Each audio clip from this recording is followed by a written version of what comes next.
దేవుడు మన దగ్గర నుంచి ఏదైనా తీసుకుంటే దానికి బదులుగా మరో అద్భుతమైన బహుమతి ఇస్తాడంటారు. మిడిల్ ఈస్ట్ దేశాల విషయంలో ఇది 100% నిజం.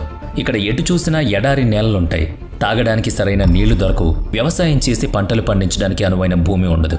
కానీ ఇవన్నీ లేకపోయినా అక్కడ ఉన్న ఆయిల్ రిజర్వ్స్ ఆ దేశాలను ప్రపంచంలోనే అత్యంత సంపన్న దేశాలుగా మార్చాయి. ప్రపంచంలో అత్యంత విలువైన కరెన్సీ మిడిల్ ఈస్ట్లోని కువైట్కి చెందిన కువైతీ దినార్. అలాగే అత్యధిక ఆదాయం సంపాదించే కంపెనీ సౌదీ అరేబియాకు చెందిన సౌదీ అరామ్కో. సాధారణంగా ప్రతి మూడో దేశానికి మరో శత్రు దేశం ఉంటుంది. కానీ మిడిల్ ఈస్ట్ దేశాలకు శత్రువులు చాలా అరుదుగా ఉంటారు. ఎందుకంటే వాళ్ళ దగ్గర ఉన్న ఆయిల్ ప్రపంచంలో ప్రతి ఒక్కరికి అవసరం కాబట్టి. మిడిల్ ఈస్ట్లో ఇంత ఆయిల్ ఎలా వచ్చింది అనే దానికి సమాధానం 2 విషయాల్లో దాగుంది. మొదటిది పెట్రోలియం ఫార్మేషన్ ప్రాసెస్, రెండోది హిస్టరీ. ముందుగా క్రూడ్ ఆయిల్ ఎలా ఏర్పడుతుందో అర్థం చేసుకుందాం. మనం ఈరోజు వాడుతున్న క్రూడ్ ఆయిల్ తయారు కావడానికి కొన్ని మిలియన్ల సంవత్సరాలు పట్టింది. దీని ప్రయాణం సముద్రంలో మొదలవుతుంది. సముద్రంలో ఉండే చేపలు, మొక్కలు, ఆల్గే, ప్లాంక్టన్ లాంటి చిన్న చిన్న ప్రాణులు చనిపోయినప్పుడు వాటి అవశేషాలు సముద్రం అడుగు భాగానికి చేరుకుంటాయి.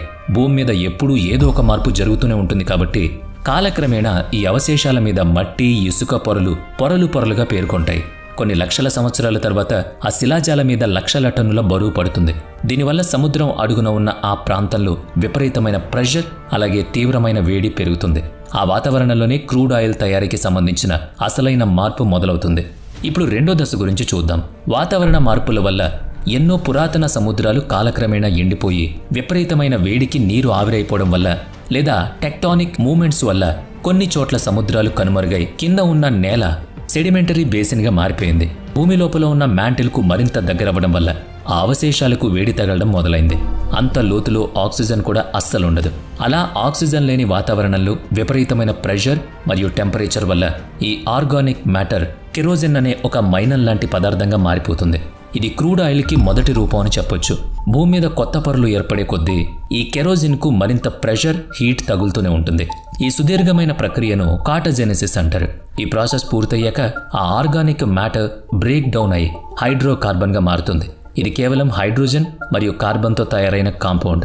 అయితే ఈ హైడ్రోకార్బన్ బొగ్గుగా మారుతుందా, క్రూడ్ ఆయిల్ అవుతుందా, లేక న్యాచురల్ గ్యాస్గా మారుతుందా అనేది అక్కడ టెంపరేచర్, ప్రెషర్ మరియు చనిపోయిన ప్రాణుల రకాన్ని బట్టి ఆధారపడి ఉంటుంది. క్రూడ్ ఆయిల్ తయారీకి సముద్రం ఎంత అవసరమో ఇప్పుడు మనకు అర్థమైంది.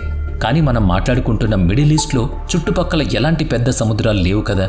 మరి ఇక్కడ ఇంత ఆయిల్ ఎలా వచ్చి పడింది అనే సందేహం రావడం సహజం. ఇక్కడే హిస్టరీ మరియు జాగ్రఫీ కీలక పాత్ర పోషిస్తాయి. ఎన్నో ఏళ్లుగా శాస్త్రవేత్తలు సేకరించిన డేటా ప్రకారం ఒక ఆసక్తికరమైన నిజం బయటపడింది. ఈరోజు మనం చూస్తున్న మిడిల్ ఈస్ట్ భూభాగం సుమారు 10 కోట్ల సంవత్సరాల క్రితం టెథిస్ ఓషన్ అని ఒక అతిపెద్ద మహాసముద్రంగా ఉండేది. సుమారు